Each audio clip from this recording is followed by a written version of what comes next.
Hello, and welcome to episode 73 of 10,000 Stitches podcast, a weekly chit-chat all about the joys of small-scale knitting. My name is Andy, and I'm glad to be back again for 2 weeks in a row. So, yeah, if you're looking for me on the interwebs, you can find me on Ravelry as Purlbug, P-U-R-L-B-U-G. Sorry, cord in the way. You can find my blog at thepurlbug.com, and then we have the 10,000 Stitches podcast group on Ravelry. Sorry, I just ate lunch right before sitting down, so I'm still things getting caught in my throat. Yeah, if you're looking for links to anything that I mentioned today, any patterns or shops or anything like that, if you're watching this on the embedded video on the blog post or the Ravelry thread, everything will be linked right below the video. If you're watching this on YouTube, in the description box below the video, there will be a link to the blog post. You can go there and then find all of the links underneath the video there. Yeah, I'm currently recording on Sunday, Sunday, September 10th, and this episode should go up on Tuesday, September 12th. My guess is that this will be a little bit shorter episode because I don't have as much to talk about, but this week you guys should be getting a 2-for-1 because I am also going to be releasing another dyeing tutorial. And my guess is that that will either have gone up just before this episode or right about at the same time as this episode goes live, because the tutorial is completely filmed and edited. The only thing I'm waiting on is for the yarn to just dry all the way so that I can take a final picture of it, and then I just need to insert that in and export and upload, and then the video is ready to go. So like I said, it'll be right about the time that this episode comes out, if not just a little bit before. And I'll show you guys the yarn that I dyed in that tutorial a little bit later. But otherwise, we're going to do a pretty normal episode today. We'll talk about finished objects, works in progress, what's coming up next, the knit along, what else? Question of the week, and then chit chat. So yeah, and before I forget, because if I don't say it right now, I will totally forget. So last week when I recorded, I mentioned that Wesley and I bought a new car and that it was still in the process of sort of getting all prettied up. It has now, been mostly prettied up. And so I thought I would go ahead and put in a couple pictures here just in case anyone's curious. I mentioned this last week, but it's a 2017 Volkswagen GTI. So the pictures will probably be up as I'm talking about it. But yeah, really happy with it still. And it looks nice now. Because when we got it, it still had the paper covering and everything on it. If you've never bought a brand new car that hasn't even been touched by the dealership, you may not know this. I didn't know this, but they come with this protective paper covering on them, and so we had to take all of that off. Plus, it was just super dirty. So normally the dealership will do all of this for you. They'll take that coating off and they will put this protective sealant over it and all of that. And Wesley wanted to do all of that himself, so we got to see it.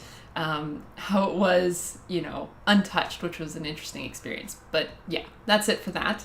So let's talk about yarn things. I don't have any finished objects, so let's jump into works in progress. And the first one I will show you guys,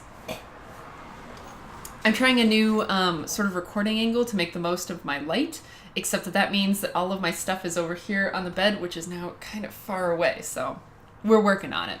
But so my first work in progress I will talk about is the Tempest cardigan. I mentioned this last week, and I'm not going to lie, I haven't worked on it a ton. I finished the back piece, so that's what I will show you guys. So this is the back piece. As a reminder, this is my very first cardigan that I'm making that is knit in pieces, seamed. And I am knitting this out of some hand-dyed yarn that I dyed up a while ago. This was originally a Viajante, and now it's becoming this cardigan. It's just this blue merino nylon blend. I really like it. So this is how the back piece looks. I mentioned this last week, but I was trying to add some extra length to it. I may have added a little bit too much length. In hindsight, I maybe should have, cut it down by about 10 rows or so. But I I knit 130, or no, I knit 120 rows between where this ribbing stops and where I started the armhole shaping. Yeah, in hindsight, I probably would have done 110, but you know, whatever, it'll work. It'll just be a nice long cardigan.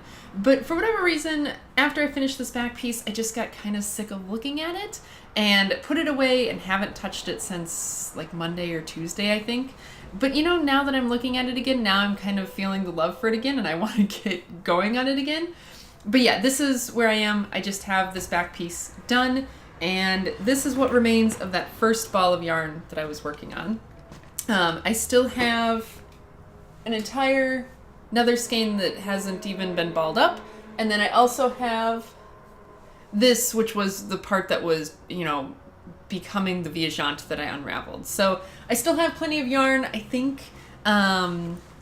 And yeah, I'm feeling the love for it again. Apparently I just had to take it back out and look at it and remember how much I love this yarn. And now I'm like, oh, I want to get knitting on that again. So yeah, when I sat down to record, I was getting ready to say like, yeah, I'm not sure that I'm going to keep going with this, but I think maybe the key thing is that I need to stop approaching sweaters the same way that I approach socks, where, you know, with socks, it's a relatively quick project for me, and there's like that feeling of getting things finished, you know, and just that good feeling of completing the project.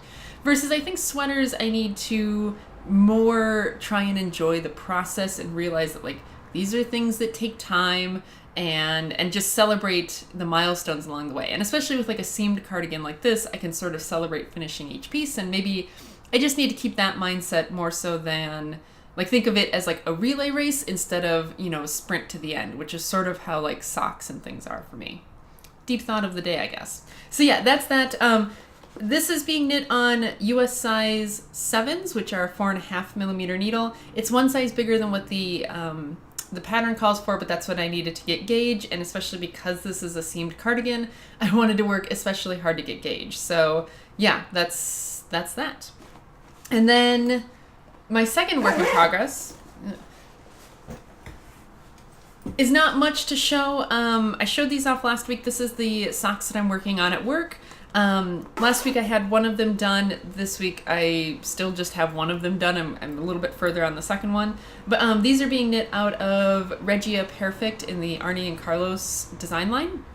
And I don't have the finished one here anymore to show because I think I took it out of this project bag and left it in my desk at work. But this is where I am on the second one.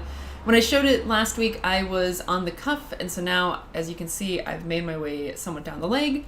Something interesting that happened with this is, so this top band here, let me see if I can get a little bit closer. So this top band is supposed to sort of look like this bottom band, but it does not. And, you know, I know this because that's how the first sock looked, right? Like it sort of had two of these sort of looking bands, and it didn't do this on the top one. So I don't know if maybe my gauge got kind of weird there or something, or if maybe the yarn wasn't dyed quite right there, but that's very strange. And it won't be noticeable, I don't think, when I'm wearing them, but it was just something interesting. As I was knitting it, it was like, well, that doesn't look like how the other one looks. But yeah, otherwise, you know, it's just a plain vanilla sock. I'm knitting these on US size 1s, which are 2.25 millimeter needles, and everything else is just sort of my usual vanilla sock. I'm doing this as a 68 stitch sock, and I'm doing a fish lips kiss heel on it because that's what I always do on these perfect ones. So yeah, that's that. And then I have one other work in progress, which I am just totally smitten with, which is another pair of socks. The pattern for these socks is called Villa Beanie. And this is a pattern that I have had in my queue for I don't even know how long. And I don't know why I never made it before, and I'm kicking myself now because it's... Okay, so I know why I didn't make it before. It's because it's a intarsia pattern, and I've never done intarsia before. And I just thought it was going to be really hard, and I'm of course kicking myself for that now because it turns out it's super easy. But I finally mustered up the courage to start them because, you know, now we're doing our color work knit along, and so I was like, you know what, it's time for me to learn how to do this, and I am so smitten with this pattern. So basically it's this pattern that has this intarsia lace panel down the side of the foot, and this is how mine looks. So this is what I have so far, and the main color that I'm using here, this is Regia, and let's see, it's Regia Snowflake. It's one of their 4-plies. It's the snowflake color, and I think it's called Ski Mask. This is what the ball band looks like. But yeah, it's just a Regia. And then this contrasting color is that lime green yarn that I dyed up back over Christmas, and it's what I had started making my flax, baby size flax light out of, and then ripped out, and then just didn't really know what to do with it. So that's what I'm using for this, and I'm knitting it on US 1s, which are 2.25 millimeter needles, and I'm more or less following the pattern exactly. I'm making the 66 stitch size because it's the closest to sort of what I normally do, because I normally go between a 64 and a 68 stitch sock. So yeah, I pretty much followed it exactly, except I kind of did the heel the way that I like to do heels, and I'm doing the gusset decreases the way I like to do them. But I feel like this is one of those things where, like, once you kind of learn the technique for doing intarsia in the round, at least the way this pattern has you doing it, I don't know if it's the way everyone does it, but the way you kind of learn how to do it, you can kind of substitute in your own heel and everything and kind of do that your own way. But yeah, it is way easier than I thought it was going to be, and super addictive because, you know, again, it's a lace pattern, it's a 2-row intarsia in the round repeat, so it's just very popcorny, and I'm just loving the way that these two colors are working together. You know, I think the picture for the pattern has sort of a semi-solid yarn as the solid color, and then like a bright, you know, intarsia panel. But I was looking in the projects and I saw someone who had done it again with a striped yarn, and I was like, oh my gosh, because it's not a pattern that I would necessarily think would be perfect for self-striping yarn when you just look at it, but it is, because like this is just so very like patchworky. I think it totally works with a self-striping yarn, and I would totally do it again with a self-striping yarn. And I feel like you can just pick kind of whatever color you want for this intarsia panel, and again, because it's very sort of like patchwork, it's okay, right? It's totally okay if it doesn't match at all. So I am just totally smitten with this.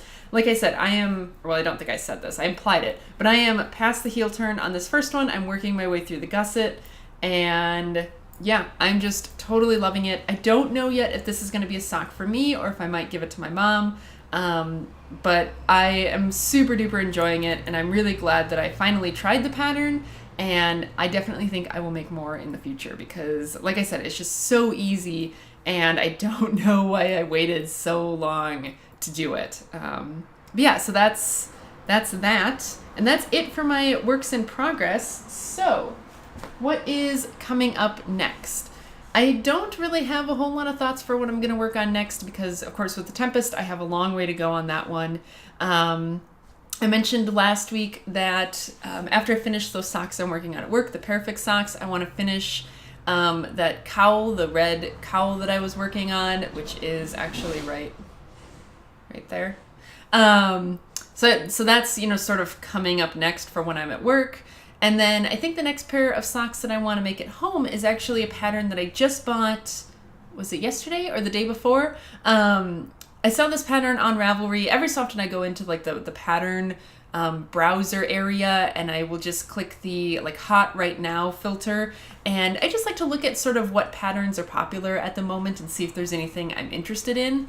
And I saw this pair of socks that is a very new pattern release. I don't even think it had any projects other than like the original project knit by the designer, and it's a paid pattern, and normally I don't take a chance on paid patterns, but for whatever reason I did. And let me see if I can figure out what it's called. It is called Ondine, and there's sort of these like mermaid themed socks that have these little like scales on them, and again, it actually would work perfectly for our color work cowl because they are sort of done in a manually striped sort of way.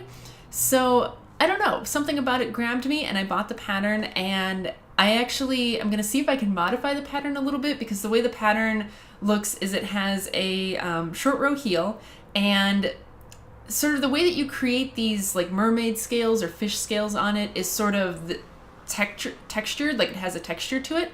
And the way that the pictures in the pattern look is you do the texture all the way around, even on like the bottom of the foot, which I'm not sure I like. So I'm going to play around and see a little bit if I could maybe just eliminate doing that on the bottom of the foot and see if that will screw anything up.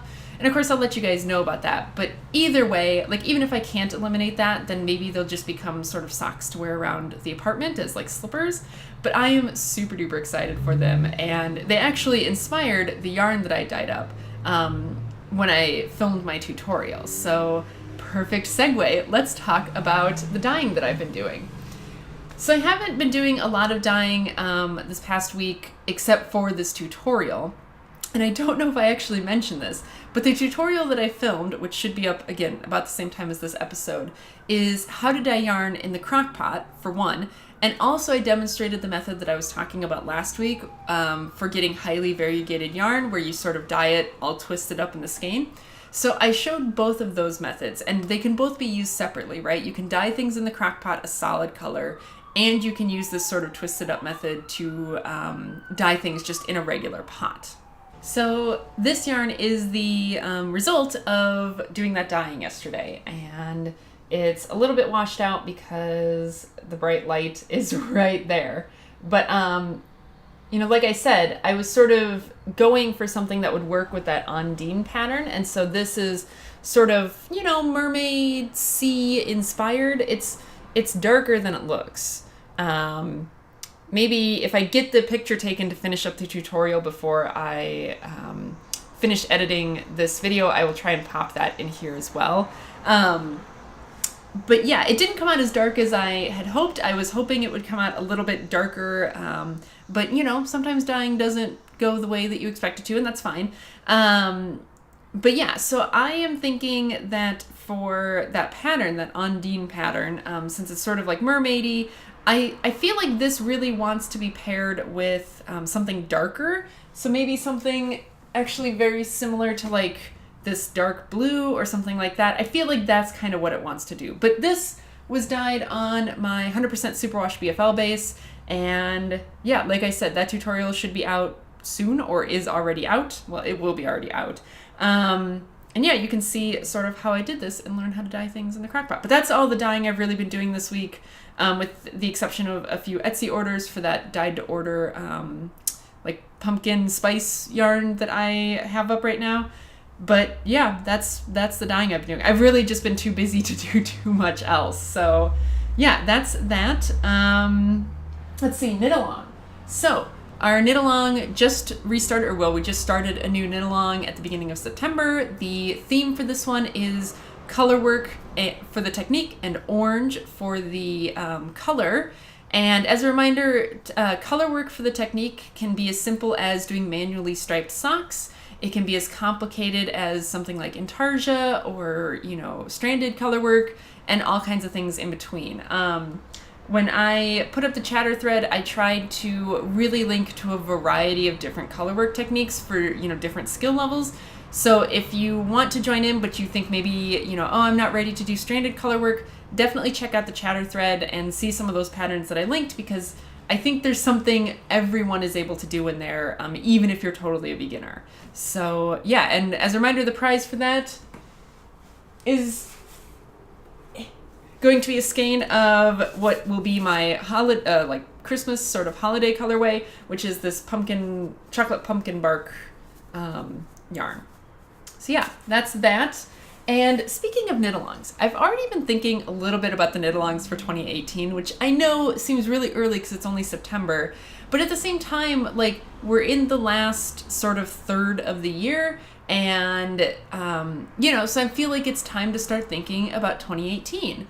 I always get this way sort of, you know, in the fall, and especially because my birthday is in the fall, so it's like, you know, it really gets me thinking about like, okay, what's coming up? What's next? But I've been thinking about 2018, and I just wanted to sort of, you know, run some ideas through the podcast, see what people think of them. So I was thinking that for 2018, I would have 2 running knit-alongs at any time. And one of them would be a year-long knit-along that would not necessarily have like an end date, right? So that one would be one that would run the whole year. and it would be a big project knit along, right? So it's something that maybe you don't even intend to finish during the year, right? It's not even going to be a thing where you have to put in a finished object. It's just going to be sort of an ongoing knit along for people who are knitting big projects and want some support and some check-in. So it would be things like, a big Afghan, or, maybe a sweater. If you're knitting your first sweater, that's kind of a big project that might take a while. Or something like that. Sort of these big, large-scale projects. And like I said, it would just be sort of an ongoing running knit-along, and I would draw prizes for it, every couple of months or so, right? So that would just sort of be a very informal knit-along. And then sort of our more formal knit-along would be, the theme would be knit a rainbow of socks for the year. And so each month would have a different color theme. So instead of being 2-month knit-alongs, each one would be a month, right? And so each month would have a different color theme, and no technique theme, right? Just whatever color you want, but it basically has to be socks. And just like by the end of the year, if you've done every single month, you will have 12 pairs of socks in this whole rainbow of colors, and that would be that. And then I would do prizes, of course, every month for that. So I don't know. What do you guys think about that? Is a month long enough for most people to get a pair of socks knit, or is that too short? Let me know your thoughts on that, because I kind of like the idea of knitting a pair of socks every month and having a very sort of loose theme of color, but you can choose whatever sort of socks you want. And, sort of like, I know Kristen of Volenvine does her box of socks cal, where it's basically that you knit, a pair of socks every month, basically. But hers is like a selfish knit along where you have to keep all of them and you're not supposed to wear them or something, which I've never really liked, because, of course, I like to wear my socks as soon as I knit them, and I like to give away a lot of socks. So that would be sort of where mine is different, where it's like, you don't have to keep them, right? You can knit them for other people. You can wear them, right? So it's just you're submitting every month to go with the color theme. Let me know what you guys think about that. Like I said, I've just sort of started the thinking process, but I wanted to start it early so that I have plenty of time to really think about it. But that's that for the knit along stuff. So question of the week. This is a question of the week that you could either do sort of as a knitting question of the week or just as a general life question of the week. But my question of the week this week is, what is one bad habit that you really wish you could break? Or, on the other hand, what is one good habit that you keep trying to get going, but you can never really seem to get it to stick? And I promise this makes sense. I just finished reading a book called The Power of Habit. And it was really interesting. It's a really interesting book about sort of why do we develop the habits that we have, and how our habits are influenced and how they influence our lives, and sort of about how to make and break habits, although it's not really an instruction manual in that way, because, it's hard. The author gives you sort of this framework for how to restructure habits, how to redirect habits and things like that. But at the end of the day, it's hard, right? You can know the structure of how to do this, but you still have to put in the hard work, and it's still a really hard thing to do. So, what is a habit that you wish you could make or break in your life? And I'll tell you guys mine. Mine is a life habit, not so much a knitting habit, but mine is that, normally I'm a very healthy eater, and every so often I will fall into this habit I have of just eating really junky, and especially with candy. And it's an annoying habit because I know that I won't feel good, right? So it's something I just do automatically. Last night is my example. Last night I bought a bag of candy corn because I love candy corn, and every year candy corn comes out in the fall and I should eat some candy corn, right? Not bothering to think about the fact that I know that it's not going to make me feel good. I know that, it's not worth all the sugar and how junky I'm going to feel afterwards. I buy it and then I eat it because it's just this automatic thing in my brain that I can't always intervene before it happens. And last night made this especially clear to me that this is a habit that I really need to work on, because I ate some candy corn and I woke up in the middle of the night just feeling so horrible. I felt so sick. I thought I was going to throw up. I didn't, thankfully. But I felt so sick I had to get out of bed at 12:30, almost 1 o'clock in the morning. And I went out to the living room and I just sat there for like an hour and I read some of my book and it just felt really miserable. But it was like one of those things to where it like finally made it clear that like, okay, this is something that needs to change. And that's what got me thinking about, this question of the week is like, sometimes you kind of need like that slap in the face to like get you to change a habit. And even though I knew before, like I shouldn't be eating candy, I shouldn't be eating junk food and stuff, this was sort of the slap in the face, I guess, that I needed to be like, okay, you need to change this. And how perfect is it that you just read a book talking about how to change this? So it's something I guess I'm going to work on. But anyway, let's start to get into the chit chat stuff. So if you were only here for the knitting, that's going to be it for the knitting portion of this week. And thank you very much for hanging out. And if you wanted to hear some more chit chat, hang around and we'll do that now. Okay, so let's see. Let's talk about the rest of my week. So this week was just a very sort of stressful week for me. Right, so last Monday I didn't work because it was Labor Day here in the States. So I had last Monday off of work and then, went back to work on Tuesday. And I just had a really stressful week due to things completely within my control. And most of it comes down to the fact that I did no work on Monday. And, which sounds stupid to say, but like, right, so I had Monday off, but like I really had things that I should have been doing on Monday that because I decided like, nope, I'm just going to take Monday off and have Monday as sort of, not lazy day, but like a day to myself. It put me behind on things that needed to be done at work during the week. Things like grading and just stuff like that, not having Monday at work really put me behind on. And so it was a very stressful week that way, and it was entirely my own fault, but it didn't make the week less stressful. In fact, that maybe made it more stressful because I knew it was all my fault. And it was, really annoying too, because I think I mentioned that I'm taking a class this semester and it's a programming class. And he put up homework for us on Wednesday that was due Friday. And like, I'm not complaining about like the short time span. Like that's fine.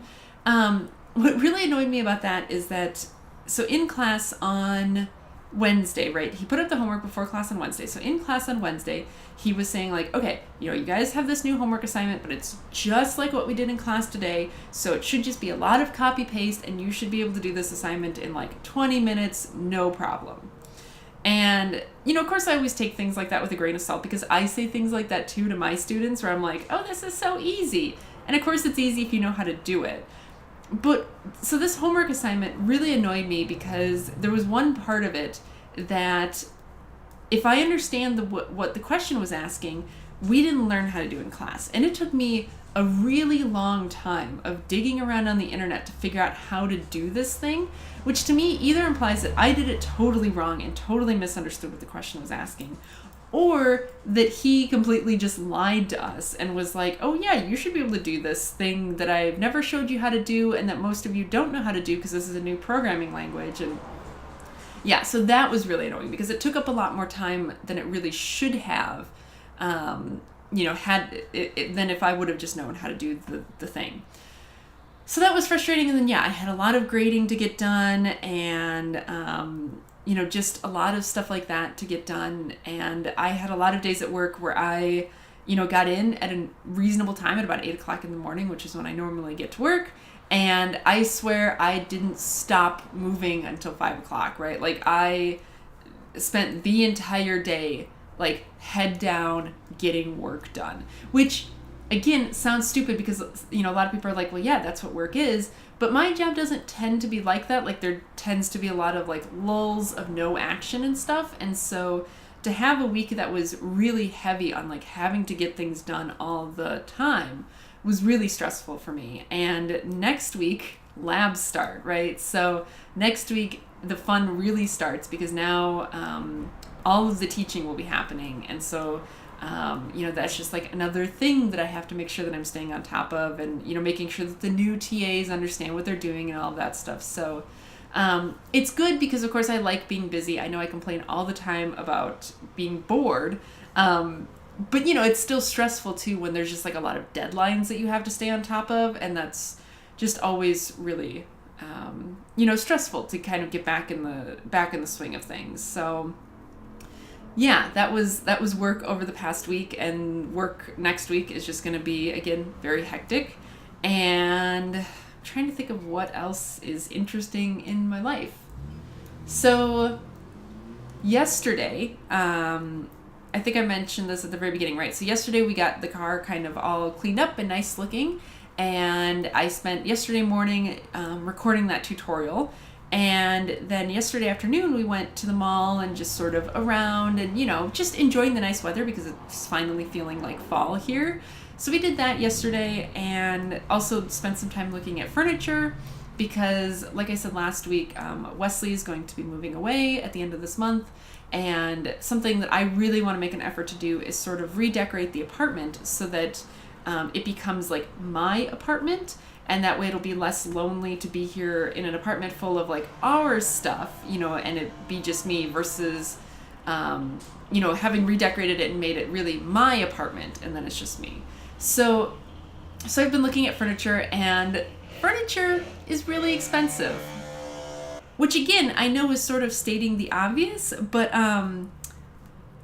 furniture is really expensive. And that is, again, providing me with just a little bit of stress because I feel like I have a lot of expenses coming up kind of all at once, and that's just really aggravating. And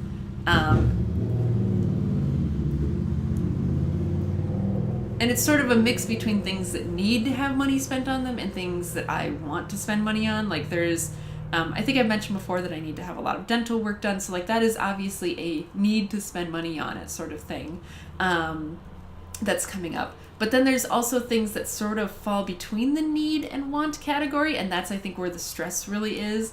Things like furniture, where it's like, yes, I have furniture here and it's fine. But like at the same time, our couch is sort of a cheap IKEA couch that we bought when we moved out here because it was what we could afford at the time. And it's a cheap IKEA couch, and it's now not looking so hot, right? So it's like I don't need a new couch, but I more than just want one, right? Like I have a good reason to replace it. Similarly, I don't need a new computer because I have a laptop that works just fine. But at the same time, I bought my laptop in January or February of 2013. And so it is not a spring chicken anymore. And I know Apple laptops last a long time. I had my previous laptop from Apple lasted a really long time. And this one isn't showing any signs of trouble, but at the same time, it is getting harder and harder to do like my movie editing on it. It just is really slow and, so it's like, I don't need a new computer, but I would really like a new computer more than just like, oh, I want it. I have a good reason for for saying that I should be getting a new one. But again, very expensive. Same with furniture. And so that's always a little bit stressful, is trying to balance out all those things with my desire to, like I said before, get my student loans paid off early and save up money and all of that kind of stuff. Like it's just really tough to balance those desires. And I feel like I'm never doing a good enough job at any of it, which is stressful. And then, of course, the whole thing with Wesley moving soon is also stressful, right? So my life is just a big ball of stress right now. And I think that's why I've sort of felt this like renewed energy to be knitting socks all of a sudden, is because, it's a nice, safe, comfortable thing that I know how to do. And it's like, okay, at least this is something I know how to do and I know that I can do. And, it's not a stressful thing. So like, that's been sort of interesting to see, myself, to observe myself managing my stress through my like knitting and stuff. But, of course it'll all be fine, right? Like it'll all be fine in the end. And I just need to just keep putting one foot in front of the other. But, that's my life right now. And it's just sort of frustrating to deal with all of that stress all at once. But isn't that really how it always happens, right? When it rains, it pours. So, but I think that's going to be it for me today. I'm going to try and get this edited, before the day gets to be too late. And I just got a whiff. I think I said this last week when I was recording. Last week when I was recording, I think I had a pork shoulder in the oven, and I have another one in the oven right now because it's just such an easy meal to make. And, it feeds us for so long. And so I just got like a whiff of that and it smells really good. But yeah, so I'm gonna try and get this edited and maybe do some cleaning up and stuff around the apartment to make me feel like I've had a productive day. But that's gonna be it. Thank you very much for hanging out with me. And if you check out the tutorial, thank you very much for doing that. And yeah, I'll see you guys next week. Bye.